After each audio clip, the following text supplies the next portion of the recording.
Le monde moderne croit aux données, aux radars, aux statistiques.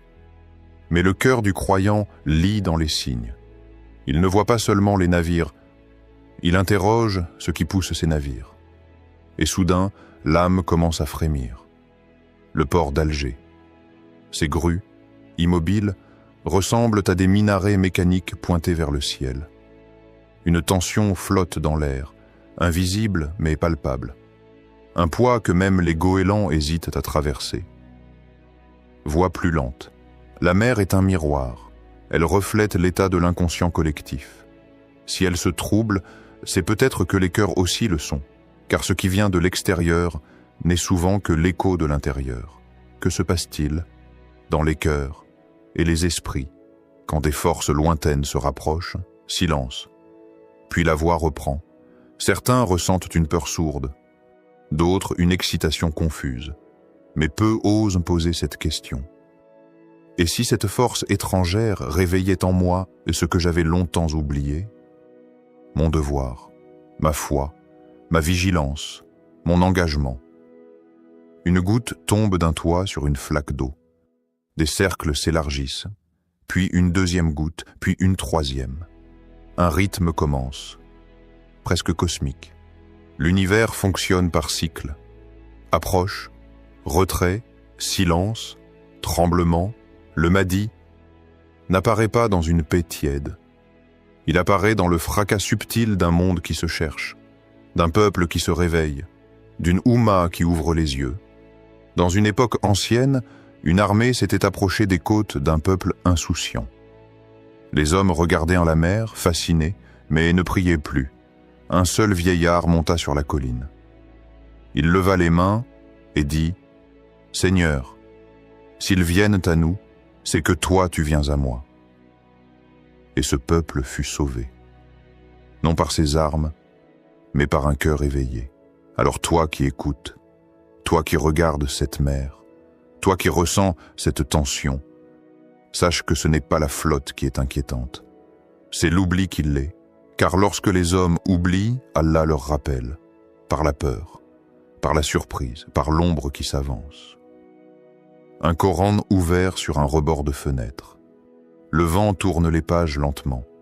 La lumière dorée du matin s'étale sur les lettres arabes. Un verset s'arrête. Et quand nous voulons détruire une cité, nous ordonnons à ses opulents de se corriger. Mais ils persistent. Sourate 10.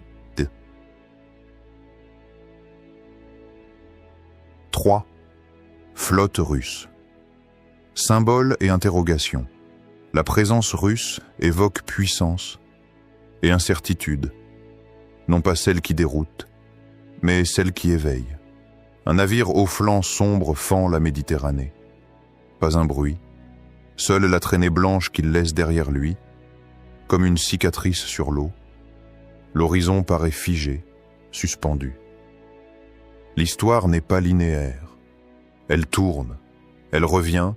Il fut un temps où Constantinople et Alger vibraient au même rythme. Deux extrémités d'un même monde, deux phares de l'islam tournés vers la mer et vers les cieux. Une ancienne carte ottomane apparaît à l'écran.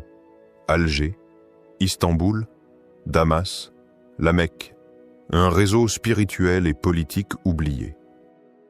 Mais aujourd'hui, de nouvelles vagues émergent, non pas celles qui se brisent sur les rochers, mais celles qui percent les illusions. Une flotte, ce n'est pas qu'un déploiement militaire, c'est une déclaration silencieuse, un langage sans mots, une présence que même les oiseaux ressentent. Un corbeau traverse le ciel d'Alger, planant au-dessus des minarets. Écoute cette histoire. Elle nous vient d'un temps révolu, mais l'écho résonne encore aujourd'hui. Il y a 100 ans, un vieux pêcheur, solitaire, habitait près d'un cap rocheux à l'ouest d'Alger. Chaque matin, il priait au lever du soleil, les pieds nus dans le sable froid, le regard tourné vers l'infini. Ce jour-là, alors que les vagues semblaient plus lourdes qu'à l'habitude, un navire inconnu apparut. Noir, immense, étranger. Son cœur se serra. Son âme vacilla. Il pensa à fuir. Mais au lieu de courir, il s'agenouilla, il leva les mains, et il dit « Ô toi qui contrôles les vents et les navires, si cela vient de toi, fais-moi confiance. Et si c'est une épreuve, fais-moi fort. » Alors il sentit un souffle, comme une parole dans son cœur. Une voix invisible qui disait « Si tu te confies en moi, même la mer s'ouvrira devant toi. » La tempête, qui grondait à l'horizon, se dissipa. Le navire, dérouté par un vent soudain, changea de cap, et le pêcheur reprit sa prière, cette fois avec des larmes. Aujourd'hui encore, des navires inconnus approchent, non pas de simples objets d'acier, mais des signes enveloppés de silence. Une boussole ancienne tourne sans se stabiliser. Un enfant dessine un croissant sur le sable. Une vague l'efface. Oh! Et toi? Toi qui regardes ces images, qui entends ces mots, qu'as-tu ressenti en voyant cette flotte approcher? Est-ce la peur, l'inquiétude ou un appel? Le monde change, les tempêtes grondent et les signes se multiplient. Mais la véritable bataille n'est pas dehors. Elle est en nous. Sommes-nous prêts à accueillir la lumière dans nos cœurs, à purifier nos intentions et à cultiver la paix intérieure? Car le Mahdi n'est pas seulement un guide venu des ténèbres, il est l'écho de notre propre éveil, le reflet de notre foi renaissante. Préparons-nous, dans le silence, la prière et l'espérance. Car c'est dans l'ombre que la lumière se révèle le plus fort. Qu'Allah guide nos pas et éclaire nos âmes. À très bientôt pour un nouveau voyage au cœur de la sagesse. 1. Ouverture visuelle, musique et ambiance. Un mood résonne dans le lointain, ses cordes frottées par le silence d'une nuit lourde. Une nappe grave, presque imperceptible, s'élève doucement comme un souffle chaud depuis les profondeurs de la terre. Alger, vue du ciel. La ville dort, mais pas vraiment. Les lumières oranges, suspendues sur la baie comme des lanternes fatiguées, vacillent puis s'éteignent une à une. Le port, en contrebas, semble immobile, mais quelque chose rôde dans le calme. Une mer noire, figée comme un miroir brisé, reflète les lueurs d'un ciel sans lune. Bienvenue dans cet espace de réflexion, là où l'actualité rejoint la prophétie et où les bruits du monde deviennent les échos de l'âme. La caméra descend lentement, planant au-dessus des toits de Bab el-Oued. Un appel à la prière résonne très faiblement, comme s'il remontait d'un souvenir. Une silhouette traverse une ruelle. Un vieil homme en djellaba blanche, tenant un chapelet dans ses mains, il s'arrête. Il lève les yeux vers la mer. Dans ses pupilles, 2 lueurs rouges clignotantes, des feux signalant l'approche d'un navire inconnu. Aujourd'hui, Alger s'embrase. Une flotte russe, silhouette d'acier, fend les eaux algériennes. Et dans l'ombre, invisible au regard, le Mahdi attend. Une légère vibration traverse le sol. Des enfants s'éveillent dans leur sommeil. Une femme regarde par sa fenêtre. Un chat fuit entre les pierres. La caméra recule brusquement. Vue aérienne de la Méditerranée. Une brume épaisse avance, recouvrant les eaux comme une couverture. Au centre de cette masse, des silhouettes grises, des vaisseaux de guerre. Mais plus forts que les moteurs, plus profonds que les armes. Il y a le silence. Quand les puissances se déplacent, ce n'est pas que le métal qui bouge, ce sont les lignes invisibles du destin qui frémissent. Les cœurs des croyants aussi, car l'apparition du Mahdi ne viendra pas dans un vacarme, mais dans un basculement. Plan d'un sablier, le sable coule au ralenti. Chaque grain représente une année, un temps suspendu. Et sur la paroi de verre du sablier, une inscription calligraphiée, « Celui qui attend dans l'ombre n'est pas endormi ». As-tu ressenti ce frisson? Cette impression que le monde avance vers un point, sans retour? Que le visible est en train de s'effacer, pour laisser place à l'invisible? Une pluie fine commence à tomber sur les rues vides, mais ce n'est pas une pluie ordinaire. Elle tombe sans bruit. Elle ne mouille pas le sol. Elle pénètre les âmes. Un muezzin, seul dans une mosquée vide, termine son appel à la prière.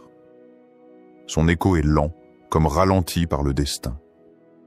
Un Coran est posé, ouvert, page légèrement froissée par le vent. Un verset s'y lit clairement, et nous faisons succéder les jours entre les gens. Sourate 340. Ce n'est plus un simple jour qui passe, c'est une ère qui bascule. Alger est témoin, le monde retient son souffle. Et dans l'ombre, le Mahdi n'attend pas par faiblesse. Il attend, car l'heure est proche. L'écran devient noir. Une simple phrase blanche apparaît. Prépare ton cœur. Ce qui vient n'est pas ordinaire. 2. Introduction contextuelle. Imaginez ce port paisible d'Alger, ancien carrefour de marins, de prophètes oubliés, de poètes et de conquérants, soudain électrisé par l'arrivée d'une flottille étrangère. Le ciel d'Alger se teinte d'un gris chaud. Les mouettes ne crient plus. Le vent se retire dans les voiles du silence.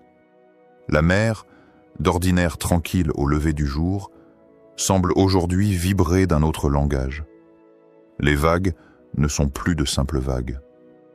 Elles transportent une tension, une mémoire, un présage. Regarde bien cette mer. Elle n'est pas que salée. Elle est mémoire. Elle a vu défiler les Ottomans, les Andalouses, les empires et les ombres. Elle a tout gardé. Tout ce que l'homme oublie, elle s'en souvient. Des enfants jouent dans les ruelles de Casbah sans savoir ce qui s'annonce. Un vieux marchand ferme plutôt sa boutique sans raison claire. Une brise fait claquer des stores sur les balcons, comme pour réveiller les consciences endormies.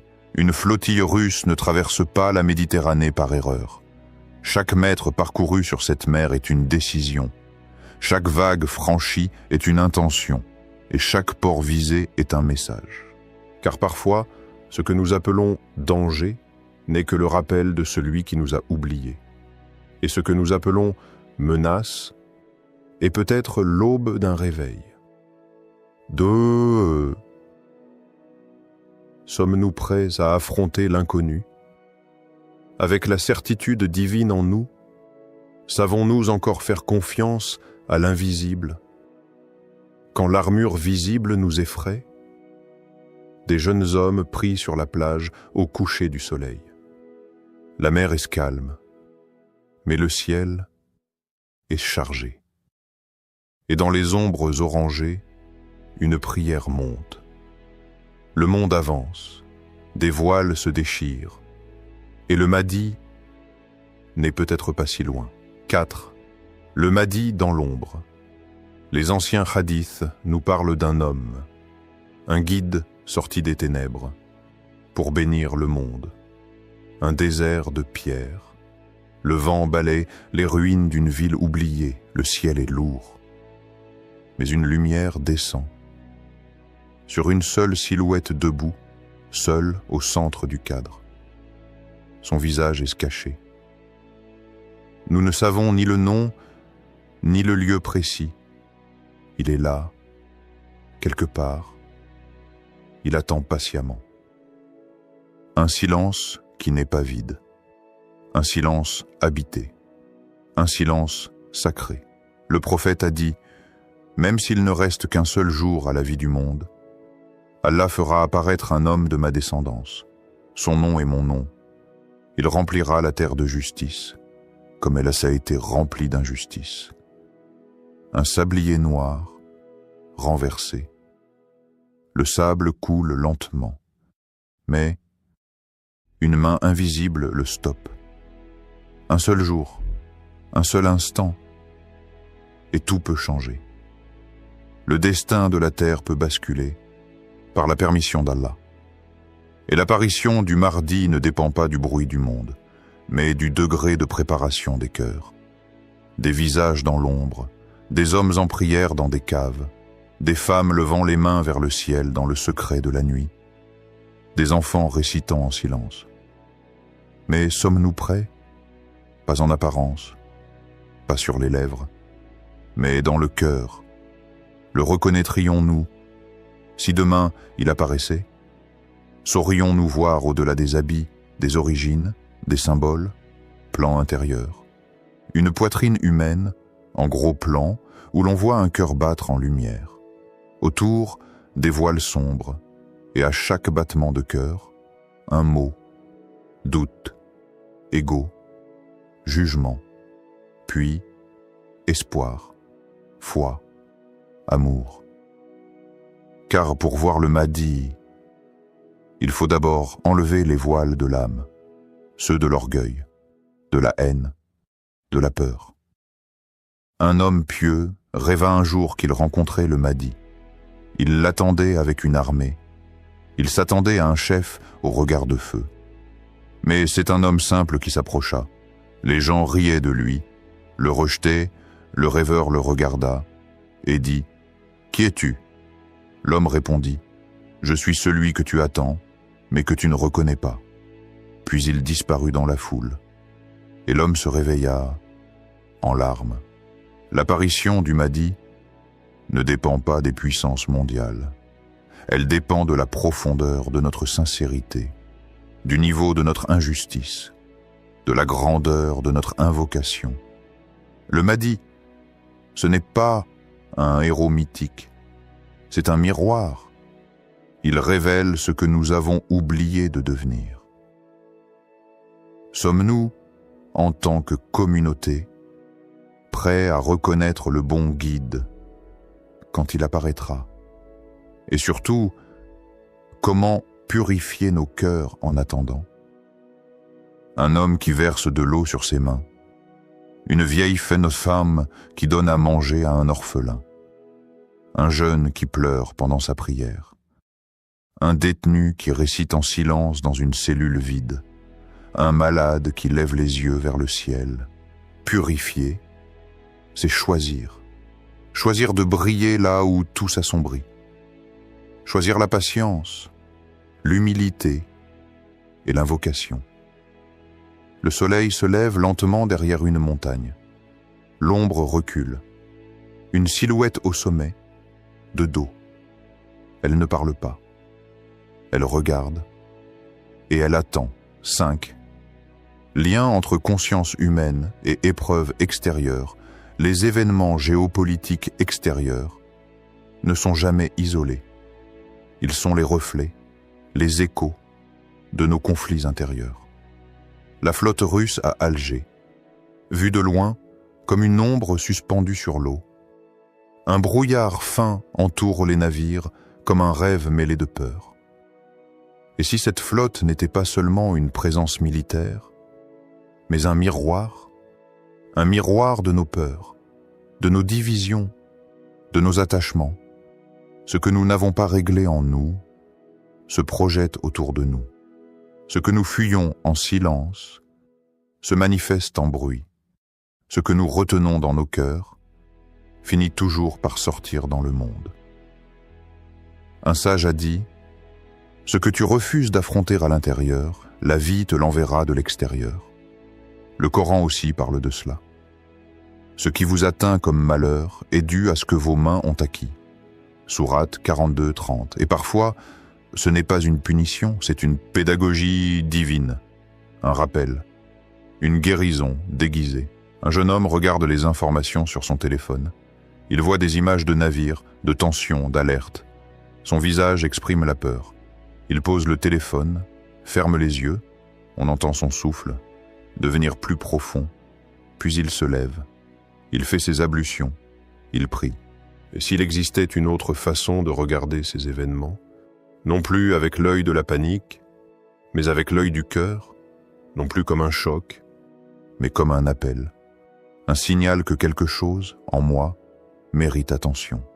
Ibn al-Qayyim, le grand maître de la spiritualité, racontait l'histoire d'un homme. Cet homme cherchait la paix. Il voyageait, il fuyait les villes bruyantes, il se retirait dans le désert. Mais chaque fois, le tumulte le rattrapait. Un jour, il vint voir un sage. « Ô maître, dit-il, je ne trouve la paix nulle part. Le monde est trop troublé. » Le maître lui répondit, « As-tu essayé de changer l'orientation de ta paix? Tu la cherches à l'extérieur. Mais la paix, comme le désordre, vient de l'intérieur. C'est l'œil de ton cœur qui doit s'apaiser, pas le monde que tu regardes. » Ce jour-là, l'homme comprit. Il cessa de fuir le monde. Il s'installa. Il commença à prier, non pour être protégé du tumulte, mais pour le transformer. Et la paix s'installa. Non pas autour de lui, mais en lui. La flotte russe, l'incertitude, les tensions, tout cela nous parle. Mais dans quelle langue écoutons-nous? Avec l'oreille des médias ou celle de l'âme? Car l'âme sait que tout ce qui trouble le monde n'est que le reflet de ce qui trouble nos cœurs, et qu'il n'y a pas de changement extérieur sans purification intérieure. La caméra alterne entre des navires qui s'approchent lentement de la côte, des visages algériens, ordinaires, en prière, en silence, en méditation, une tempête sur la mer, qui se calme lentement alors qu'un homme finit sa salate. Alors je te pose la question, pas à ton intellect, mais à ton cœur. Que révèle cette situation sur mon propre cœur? Est-ce que je suis agité? Est-ce que je me sens impuissant? Est-ce que je tremble? Ou est-ce que je cherche à me recentrer, à me purifier, à me remettre à Allah? Comment transcender la peur pour embrasser la confiance divine? Tawakkul. La certitude invisible, l'ancrage dans l'inconnu, l'abandon joyeux. Là commence la véritable sécurité. Non pas dans les frontières, mais dans le cœur. Un tapis de prière au bord de la mer. Une main s'y pose. Puis, un front. Puis, un silence. La mer, en fond, devient calme. Le monde change. Les tempêtes grondent. Et les signes se multiplient. Mais la véritable bataille n'est pas dehors. Elle est en nous. Sommes-nous prêts à accueillir la lumière dans nos cœurs, à purifier nos intentions et à cultiver la paix intérieure? Car le Mahdi n'est pas seulement un guide venu des ténèbres, il est l'écho de notre propre éveil, le reflet de notre foi renaissante. Préparons-nous, dans le silence, la prière et l'espérance, car c'est dans l'ombre que la lumière se révèle le plus fort. Qu'Allah guide nos pas et éclaire nos âmes. À très bientôt pour un nouveau voyage au cœur de la sagesse. Anj.